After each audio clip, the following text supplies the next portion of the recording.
So, NXT had a pay per view over the weekend, and we're here to review it. So, my name is JustinRitch, and welcome to JustinRitch Talks NXT, the Great American Bash.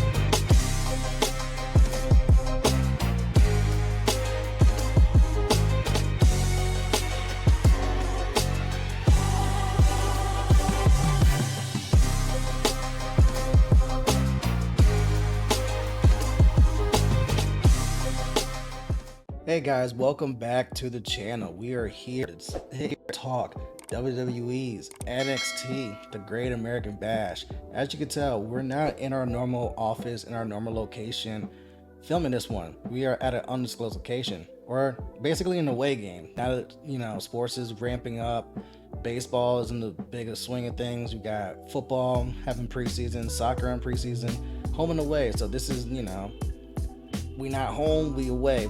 But we make sure to sit down and watch this pay-per-view, NXT, the Great American Bash, live from Austin, Texas, which went down Sunday night. We sat down and did shout out to the True Hill Heat boys and True Hill Heat Wrestling for having me on, for doing a live watch along for this pay-per-view.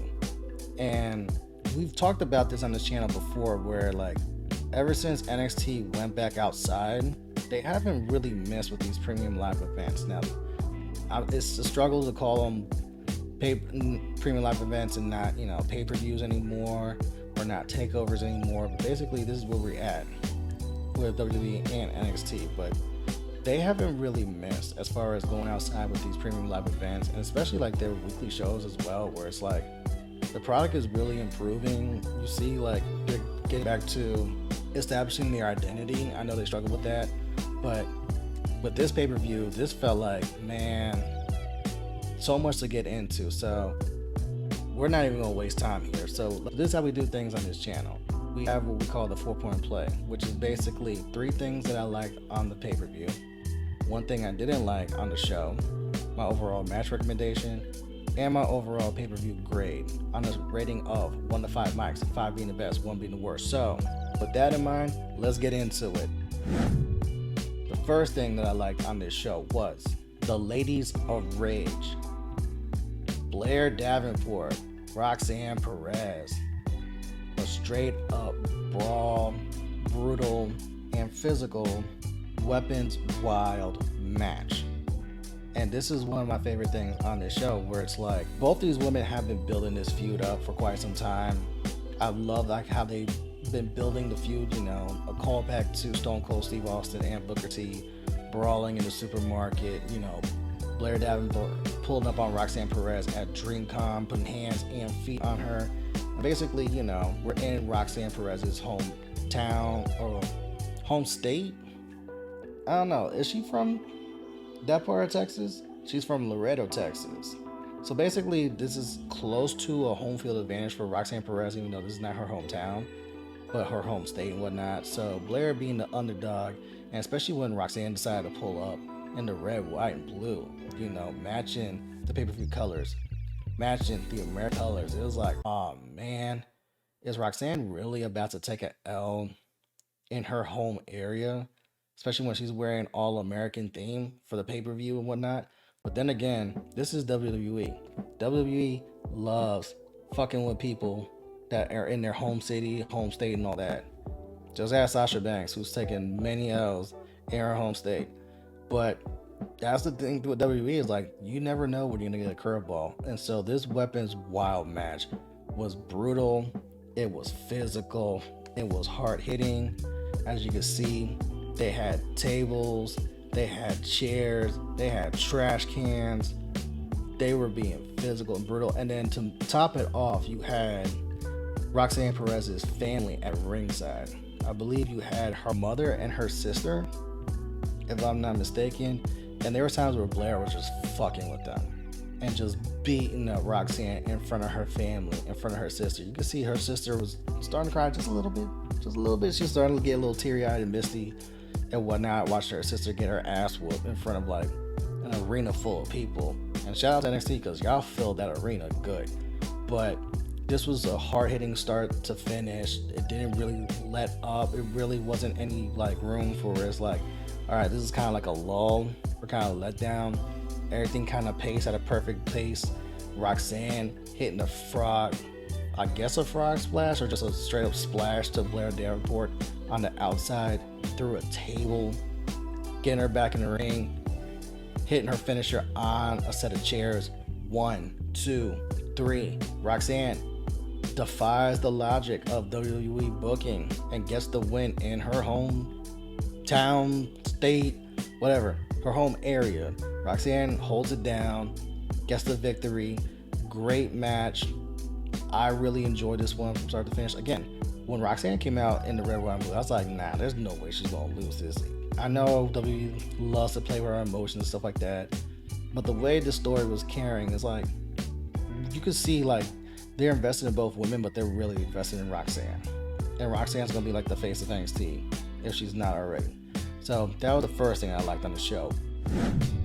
The second thing that I liked on this show was Dirty Dominik Mysterio owes mommy some flowers. Yes, he does. Because God bless Rhea Ripley, Mount Rhea, aka our gorgeous WWE Women's Champion. Women's World Champion. Let's get that correct. You know, WWE's been confusing us with these new belts. What do we call the belt that Rhea has? What do we call the belt that Asuka has? So the Women's World Champion, Rhea Ripley. And this was a great triple threat from start to finish. You have Dominik Mysterio, the heel of heels, the dastardly, despicable. Eddie should have spanked you. Eddie should have left you in the womb. The despicable Dominik Mysterio, your new North American champion, defending his title against the former champion, Wes Lee. And a new challenger approaches in Mustafa Ali, who's now pulling up to NXT and wants his shot at the title, wants his shot at the crown. And then, of course, you know, if Dominik's going to get involved in the match, you know Rhea's not going to be far behind. And when I mean far behind, I mean like right behind him. So this was never going to be a fair fight. Even though this is a triple threat, anything can happen in a triple threat. You know, you have Wesley and Mustafa Ali teaming up to just whoop on Dirty Dom, but then because of the triple threat, Rhea can get involved. There ain't a damn thing the ref would do except sit back, get your popcorn ready, and just watch. Because once it's at that point where it's a triple threat and Rhea can get involved, it's like, bro, my name is Paul, that's between y'all. So this triple threat was just a flat out, nicely paced, start to finish, high paced, fast action. These boys took some bombs. But then again, look who was in the ring. You have Wesley, who's arguably one of the greatest North American champions of all time in NXT's history.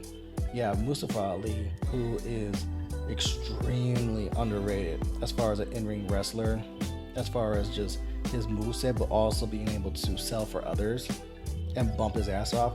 And you have Dom, who is still learning on the fly, learning as it goes along, but at the same time, it's like he knows his character, he knows how to stay within his boundaries and whatnot. He can take some chances and stuff like that. And if he takes chances, you have guys like Wesley and Mustafa that's gonna just look out for him. And all those fails, when you got Mount Rhea behind you, you pull that card and be like, Rhea, I need some help. And Rhea be like, yo, I will throw hands with both you guys. Anytime, anywhere, no problem. And so there were times where Wes and Mustafa were trying to get the better of Dominik, and Rhea was just making her presence felt here and there to where Dom would just get the upper hand. Or sometimes the boys would just mess up on their own accord. Looking at you, Mustafa Ali, Mr. I want to take a bump to the outside, doing like a 360, 540 splash to the hardest ring of the apron. Ow. What the fuck were you thinking? And that was just one of the many crazy bumps, because Wesley took some crazy bumps, Dominik Mysterio took some bumps, and then when Rhea got involved, she hits her finisher on Wesley, puts him through the fucking table, and then hands Dom the title, her specific title, to then incapacitate Wesley, I believe. So then she hands her title over to Dom, to where he uses that as a weapon against the former champion Wesley to incapacitate him, so he's able to try to get one over. But for a second, it looked like Mustafa was actually going to steal the victory and get this title, but again, wasn't to be, because unfortunately, when you're in a match with Dominik Mysterio, the Rhea Ripley factor plays a big hand and a big part of it, and it once again showed his head in the finish where Mustafa gets knocked out of the way, Dominik Mysterio hits his finisher, 1, 2, 3, and still NXT North American Champion with a huge assist from Rhea Ripley, but Dominik Mysterio retains by pinning the champion. This has now been a good couple of weeks for Wesley. My man went from champion to losing the title to Dominik Mysterio, thanks to Judgment Day, to getting pinned at Great American Bash against Dominik Mysterio. That's twice where Dominik Mysterio's gotten the pin over Wesley. Now, granted, Wesley is a fantastic wrestler, super talented. It does no harm for him to take an L like this, and it honestly boosts Dominik Mysterio's resume as far as like how do you legitimize your legacy as far as an NXT North American champion. You pinned the champion twice, especially when Wesley was like unpinnable for a while. Mustafa, we love you, we adore you, thank you for coming up, pulling up to NXT and helping put on this great match, but no one really thought you were going to win this, my guy. This really became either Dominik Mysterio retains or Wesley getting his title back. There was no third option, except for maybe Mommy gets involved and Mommy gets that title. Who knows? This is Sean's world. But that was the second thing I liked on this card, was this triple threat, which is just a great one from start to finish. Now, is it the best triple threat I've ever seen? Nah, I wouldn't put it up there, because I think of like Seth Rollins, Brock Lesnar, John Cena from Royal Rumble. That is fucking fantastic. I think of The Shield, Battleground 2016, which is like a slept-on triple threat, but very incredible. I think of Sasha, Becky, and Charlotte from WrestleMania 32. I think of Sasha, Becky, Bianca in the Saudi show. That was fantastic. There's been a lot of great triple threats. I mean, if you want to go tag teams, we can always go. We could cheat and just say, fuck it, the TLCs. Dudley's, Hardy's, Edge, and Christian. So as far as triple threats, I don't think I put it in there as the best ever or like top 10, but this is a very good one. But again, second thing I liked on the show. The third thing I liked on the show was, it's gonna be a submission, y'all. And I'm talking Tiffany, Stratton, Thea, Hale, Chase U submission match for the NXT Women's Championship. This was another great, I'll say very good to possibly great match. But you had Tiffany Stratton, who's been champion and has just been getting better week after week, month after month. Probably one of the most impressive people on this NXT roster, in my opinion, where yes, she's gorgeous. Yes, she has a body. Yes, she has a fantastic look and gear and stuff like that. But she can actually wrestle. And she just gets better every time she goes out there. And then you have Thea Hale, where she's got this momentum, the Chase U stuff and whatnot. And then you have this submission match. Now, submission matches can go one or two ways. It could either be really good or really hampering, because it takes away the crowd a bit, because you're not getting the pinfalls, you're not getting near falls. It's everything has to be submission and just tap, tap, tap, tap, tap.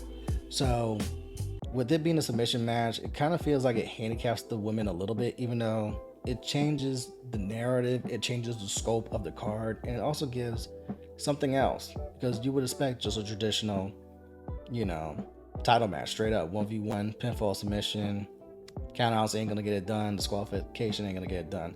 Whereas submission is like straight up, there's only one way for you to win. You gotta make that person tap or pass the fuck out. Otherwise, you ain't getting that title. And unfortunately, even though Thea Hale had Chase U basically holding her down, she had a tough mountain to climb. You know what I'm saying? Because Tiffany has been that woman since becoming champion. So this was a very solid match. Again, they paced it real well. They played to each other's strengths. You know, Tiffany established her dominance. Thea worked from underneath and was putting them work in to where they were trying to establish their submission attempts and get the other one to submit.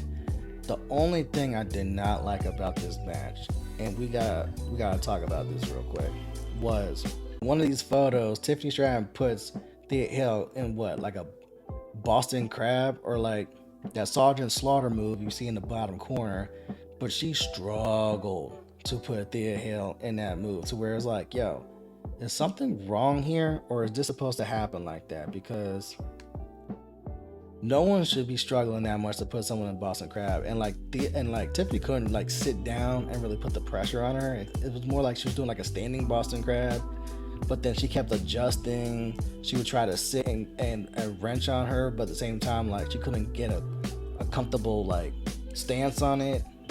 I don't know if Thea had anything to do with that, but like, it just looked weird. And then you get to the finish, and goddamn Chase U, and I believe it was Andre Chase that gets involved, throws in the fucking towel. Thea was not submitting. Thea was not getting, she was in a tight pickle. Tiffany had that submission hold attempt at the end for a minute. It looked like Thea was going to tap, but she didn't. But throwing the towel in, girl, come on, man. Come on. You couldn't let her finish that out. But then at the same time, like, again, like, Tiffany trying to put that crab on her, slightly clunky. And that's one of those things that like took me out of this match a little bit, but this is still like a really good match, especially for the women, especially when you're getting two women's matches on the card that are very hard hitting and stuff like that. Like, this was good. So this was all things considered, I enjoyed this match. I enjoyed the result of this match because I think Tiffany is doing a good job as your champion. Thea Hill, cool, I got respect for you, I got some love for you, but at the same time, like, I'm more of a Roxanne Perez guy. I'd rather see Tiffany versus Roxanne at some point. I know we're gonna be heading towards that down the line, but that was the third thing I liked on this show, was this women's match, this NXT Women's Championship match, and Tiffany retaining against Thea Hill. Now let's get to the one thing I didn't like on the show, because man, do I got a bone to pick with this. So the one thing I didn't like on the show, Gable Steveson fumbles his grand opening. Now let's be fair. I feel like WWE and NXT did not do Gable Steveson any favors, because this guy's been technically on the roster or in the company for 2 years, and he's just now getting his first match, his debut match. So right there, and I was doing a live stream with True Hill Heat crew, and I said it right there, like, the fact that we waiting 2 years and he's now just getting his first match is a red flag immediately for me. Because if he's supposed to be the goods, the next Kurt Angle, the next Chad Gable, the next Jason Jordan, if he's gonna be on that level where he's that good, he would have been had his first match. W couldn't wait to give him his first match. So what gives? Was it stuff behind the scenes? Was it Gable, wasn't ready? Was it him deciding between WWE and going back to professional wrestling? Like, 2 years. I know there's got to be mitigating circumstances that we're never going to know about this. But the fact that we're now just getting this match was red flag number one. Red flag number two is the opponent of choice. Like, bruh, Baron Corbin is going to be your opening guy, your dance partner for your first time wrestling this. And mind you, here's the problem with Baron Corbin, because there's nothing specifically wrong with Corbin. Corbin is a veteran. He's been there, done that. He's been on old school black and gold NXT. Yes, we've made fun of his stomach looking like an emoji face, but this is a guy that's gone through rebrand after rebrand. And even on this occasion, on this night for Great American Bash, he's going through another rebrand where he comes out to different music.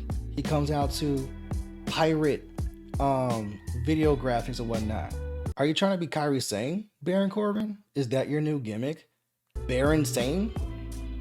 You gonna do pirate elbows off the top rope? Like, what are we doing here where we're basically remixing Baron Corbin for like the fourth time? So he's not the lone wolf. He's not the guy where we changed his music when he got to the main roster. He's not the authority Baron Corbin. He's not, Constable Corbin. He's not broke-ass Baron Corbin. My favorite Baron Corbin, by the way. And he's not Happy Corbin that won money and plays like this fucking 1970s music. Like, we keep remixing Baron Corbin to where it's like, why would we take him serious? And then on top of that, Baron Corbin is not a small guy. You're talking about a guy that was a former lineman in the NFL, who's at least 6'4", at least 250, 260. Like, that's a tall, lengthy, strong man. And Gable Steveson is not someone that's like supremely tall. You know what I'm saying? Like, so just the optics of it, where it's like tall as lumberwood Baron Corbin, and you're giving him the Gable Steveson. Whereas you could have had Chad Gable wrestle Gable Steveson. You know, they both have that wrestling background, and Chad Gable would have gave a better visual for that. You could have Mustafa Ali, taking Mustafa Ali out of that triple threat, put him there with Gable Steveson, and that looks better. You could have a litany of other people than Baron Corbin. And then the third reason why this was a red flag was because that crowd was really into Baron Corbin. Like, they showed Gable Steveson like a little love, but then at the same time, this is your first time we're really seeing you wrestle. Versus Baron Corbin's been here since Black and Gold NXT. We've seen him go through character changes, adaptation, losing weight, slimming up, putting on muscle, looking better, finally getting rid of the hair and just shaving it. Thank God, Baron Corbin, by the way, because that hairstyle was not working. But there's a familiarity with the NXT crowd when it comes to Baron Corbin versus Gable Steveson. There's a lot of question marks. You're a lot of hype, but we haven't seen a lot of it. It's basically like an NBA prospect where it's all talk and we hear the AAU circuit and this and that, but now it's like, yo, he hasn't played a game in 2 years. And now we're expecting him to just jump on the court and be fucking like one of the best players in the entire league. What are you, Ben Simmons? Nah, it's a lot of Ben Simmons like, we don't believe you. You need more people. And this is what it felt like watching this match with Gable Steveson, where Baron Corbin was the wrong dance partner all throughout. That crowd was into Baron Corbin. That crowd wanted Baron Corbin to win. And even Gable Steveson had a lot of stumbles and fumbles where it's like, why are you putting his first match on a premium live event versus the comfy confines of where they film NXT right now, which would have been safer, which would have been handled better. You could have had Gable Steveson. That could have been your main event of one of your NXT TV shows. Gable Stevenson's first match. And you build towards this PLE where now he's got some reps under his system. He's wrestled his first match. He's used to TV. He's used to this and that. Him and Corbin have wrestled more than once. Or you give him a different dance partner. But this felt thrown off from the jump. And then when you watch Gable Steveson work in the ring, this felt really like disjointed. And then to have it end on a fucking double count out. A double count out. Your first match wrestling, high profile match, PLE, and it ends in a count out? Count outs? Count outs. This is what we're doing. Countouts. I blame Shawn Michaels, but at the same time, like, it felt like they did Gable Steveson a disservice, where it felt like, to me, this was giving me all the red flags of like, you're not ready. And even though we spent a lot of time hyping you up, you saw him at WrestleMania 38 where they give him his moment in the ring to make him look good, to shine him up. Even like the look, like he's got a solid look and everything, but this just felt like, bro, like, this ain't it. This needs to go back in the oven, marinate, cook longer, and all this. Like, so that was the one thing I didn't like, was I felt like this could have been on NXT TV, this could have been handled a lot better. You could have gave, again, Chad Gable would have bumped his ass off and made Gable Steveson look like $1 million.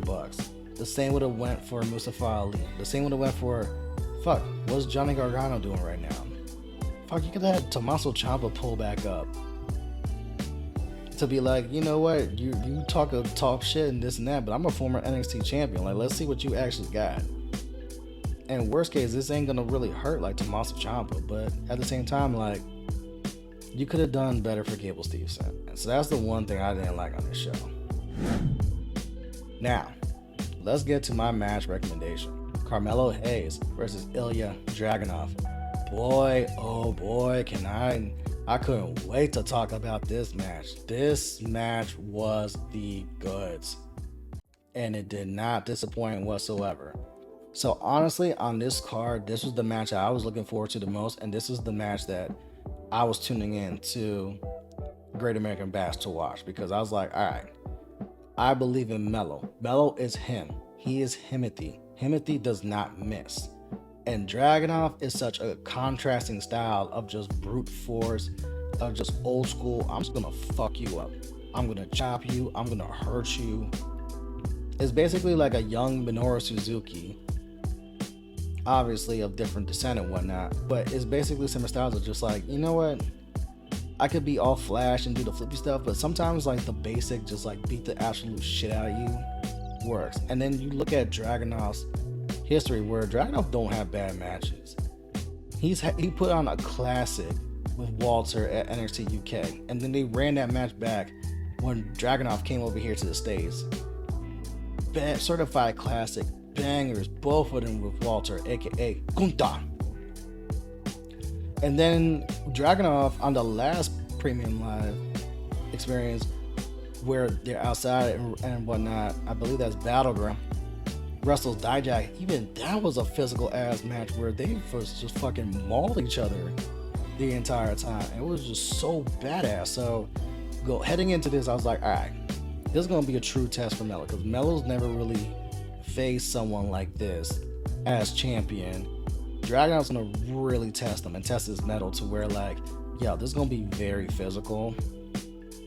And let's see if Melo can sink or swim in the deep waters. So from start to end, this is just brutal. Dragunov sets the tone with his entrance, the red eyes, the contacts. Like, look at the graphics over here in the bottom right. Like, your man was not playing fucking games.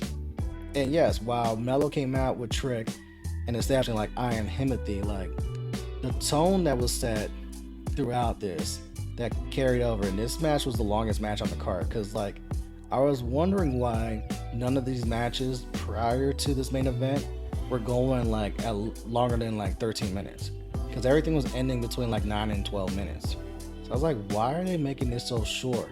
I was like, they're gonna give this main event some time, and for good reason, because again, Dragunov set the tone with the physicality, and Melo, to his credit, matched them. Everything Dragunov did, Melo gave it back. Sometimes we give it back in blood, but they were beating the fuck out of each other. There were times where they had me on certain counters where I was just like, ooh, I know that hurt. Basically, this was a match where it's like, when people tell you, yo, you know wrestling's fake, right? Yo, so you know wrestling ain't real, right? Show them some shit like this. Show them this match, and they'll be like, bro, I dare you to take some of those bumps that Carmelo Hayes was taking from Dragunov, and you come back and you tell me if this shit is fake or not. Because there was some times where like Melo would go up for a high risk maneuver, and then Dragunov would just drop him on his back, where it's just like, bro, I could feel that in my bones. But they had us with the near falls. They had us where you would think 1, 2, new champ? No, Melo kicked out. 1, 2, Melo about to retain? No, Dragunov kicked out. And we're just like, yo, can they like fight forever? Can we get this to like an hour at least? Like, y'all can keep going unless someone like actually dies, and then, you know, Trick Williams, you may have to sub in for like 5 minutes and sub out. But like, bro, just start to end, physicality. Melo tried to use his athleticism. Dragunov just tried to control the ring every which way possible. But then there were times where Melo jumped out of his comfort zone. Was like, yo, I gotta be even physical and match you and show you like, yo, I'm with the shits. And there's times where Dragunov had to come out of his comfort zone and be like, yo, this physical shit, this kid's taking it and battling back. It's almost like Rocky 4 where like Drago was just beating the fuck out of Rocky, but then Rocky rocks Drago one time. You saw what I did there, right? Rocky rocks Drago. And then that's where you get the, he's a man, he bleeds. And that's what it felt like, where it's like Dragunov just tried to impose his will on Melo. And Melo didn't really make Dragunov bleed, but he basically like, yo, this guy is fucking, he ain't fucking around. He's hitting back and then some. And then finally, 1, 2, 3, and still NXT champion Timothy Carmelo Hayes in a banger of a match. This is honestly my favorite match on the card. I had to watch this twice immediately. Part of the reason why I had to go back and this reviews took a little bit to put together was because like I had to go back and rewatch the rest of the card, because it's almost like I watched Dragunov and Carmelo like at least 3 times because it was so damn good. It was so damn physical. It showed that, yo, Melo really is him. And the day that Melo gets called up to the main roster, NXT is gonna be in good hands, because imagine Dragunov as champion. Someone's gotta go pull up to Ilja like, yo, I want your title, and Ilja be like, I double dare you to try to come and get this. Like, we're seeing this on the main roster now with Gunther as the IC champion. Everyone trying to go for that title, and Gunther's like, bro, I will chop you down, figuratively and literally. But this is my match recommendation. I couldn't recommend this any higher. This match alone is like 5 stars, in my opinion. I'll be surprised what Meltzer gives this, even though I don't give a shit about Meltzer ratings and whatnot, but this is highly recommended. Go pull this up.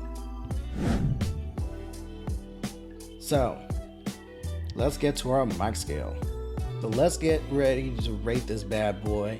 And how we do things on this channel, of course, you know we gotta pull up the mic scale.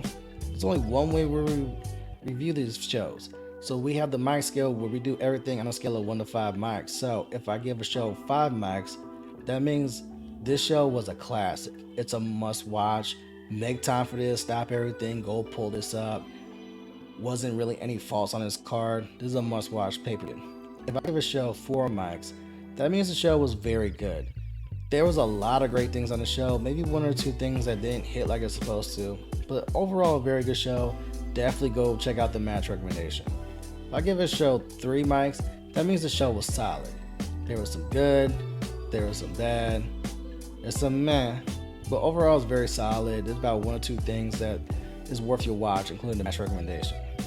If I give a show 2 mics, that means this show needs some work.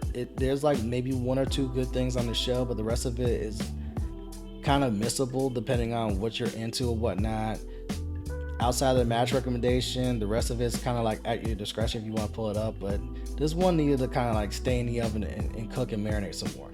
And if I give a show 1 mic, that means this show was trash. Basura. Get this shit out of here. This shit, I struggled to find something positive on the show. Maybe 1 good thing, but the rest of it's like, yo, don't even waste your time with this. You could skip this. With that in mind, I sat down and watched NXT, the Great American Bash, live from Austin, Texas. And I give this show, on a scale of 1 to 5, I gave this show 4 mics. This show was very good. What keeps this from going into great territory is there's a couple things that were like misses. Again, the Gable Steveson match was a big miss, in my opinion. The Tiffany Stratton Thea Hill NXT Women's title match, that could have had a better ending. The ending kind of felt flat to me and what was like a solid match. And overall, like everything else was really good on this. Again, that main event was 5 stars on its own. Like, that could have easily pushed it to like 4.5 mics on this show. But then again, there's some work in progress with some things like the NXT tag team title match was really solid. You know, not my cup of tea, but it was solid. I know some people will prefer it over others. The pre-show match was actually really good too. That was actually really good and good to showcase the different talents that's going and showing like how deep NXT's roster is. But overall, like, this felt like in between like a 4 and a 4.5, but really more like a 4, just because if you take away the Gable Steveson and put that on NXT TV with a better partner, and then leave the rest of the card as is, and maybe even promote the pre-show match and put that on the main card, then this goes closer to like 4.5 mics. And we're talking about maybe we can push this to a 5 mic territory, or do we keep it around that 4 mic? I don't know. But overall, this is a very good pay-per-view. Go pull it up when you have some time. Definitely watch the main event. I would definitely pull up the women's matches as well. I would definitely pull up the triple threat match, which is also very good. Again, NXT is in a really good place, in a healthy place. I love where they're at. This feels like old school black and gold before they started going outside for the takeovers, where you had a balance of veterans but young talent and developing and whatnot. And especially Shawn, we give Shawn Michaels some shit from time to time, but he has a great handle of what's going on at NXT and a good direction. And the product speaks for itself. Like, NXT, this has been a very good year of NXT. If you have not pulled up an NXT show on Tuesday or pull up any of these premium live events, go do that this year, especially this year. Going back all the way to the Valentine's Day pay-per-view in February, they haven't really missed. So salute to y'all, NXT. Y'all doing great work down there, and keep up the good work. Fine tune some stuff, but obviously that's the thing, is we're in a developmental stage, so that's where we're at. So where you can find me, you can find me on all social media platforms that you see on the bottom at It's JustinRitch. You can find me here on my YouTube channel, where we do JustinRitch Talks, and we talk major wrestling pay-per-views. We have another JustinRitch Talks coming next week in the form of WWE SummerSlam, where we're not going to be able to watch it live because your boys got some things to do this weekend, but we will sit down and watch SummerSlam, go over that, because obviously I've said it on multiple platforms. SummerSlam is my favorite pay-per-view premium live event show in the calendar year for the WWE. I grew up on SummerSlam. SummerSlam to me has always been the consistently best of the big 4 pay-per-views in WWE. So many banger of matches on SummerSlam. And it also feels like SummerSlam has always been towards the diehard fans, whereas WrestleMania is always for like the casuals and to bring people in. Whereas SummerSlam is more like for the ones that actually stick around year round and watch the product. This is how we reward you. So we will be doing a review on WWE SummerSlam that will be coming next week on this channel. And then we'll also be looking to do some more things with this channel, as far as like sports, as far as maybe looking at movie stuff, with his movie reviews and movie trailers. I know it's going to be rough given everything's happening with Hollywood, SAG-AFTRA, and everything that's going on with these strikes, but trust, we're not going to just sit back and sit idle and just do only major pay-per-views and that's it on this YouTube, on this channel. Like, come on now, we got bigger things cooking. And speaking of those bigger things cooking, you can also catch me on Wednesday nights on Twitch, 7 to 9 p.m. Eastern Standard Time, on Those Wrestling Girls Twitch channel for TWGFanClub, with myself, Queen PR, Brian H. Waters, and Seindole B. We talk everything, all types of random topics for the fan club, for you guys, the people. I know this last week we were talking about unpopular opinions on SummerSlam, and we had some thoughts. And I know, shout out to Krista B, who pulled up to the club and gave her unpopular opinions, and she has some thoughts as well. So it's worth checking out on live on Twitch Wednesday nights, and also you can catch the replay on Those Wrestling Girls YouTube channel with previous TWG Fan Club episodes and other amazing content that TWG is putting out there. We are working our asses off. Speaking of working our asses off, you can also catch me from time to time Tuesday nights Twitter Spaces around 6:35 p.m. Eastern Standard Time for Turnbuckle Talk with me and Corey, where we talk all things wrestling. You can catch me from time to time on True Hill Heat Sports and True Hill Heat Wrestling. Both of those channels are located on YouTube, where we talk sports, wrestling, and all that fun stuff. Your boy has had a busy week. A lot of content this week, and shout out to the True Hill Heat crew because we jumped on a couple of that. On Sunday night, we sat and watched NXT, the Great American Bash live on their channel. We also did a Raw watch along, and we also watched the Cody Rhodes documentary following Raw. I also hopped on Around the Point Network Thursday night where we gave a preview of SummerSlam, looking at the card, how we think it's going to shape up, do we think there's going to be a cash in, who we think is walking out as champions and whatnot. So you can also pull all that up on their amazing channels and content. We here, we outside, we active. Salute to NXT. Keep doing the damn thing. Y'all having a great year. Finish strong. Make the necessary changes that you need to, and continue to grow. And on that note, we out. Peace.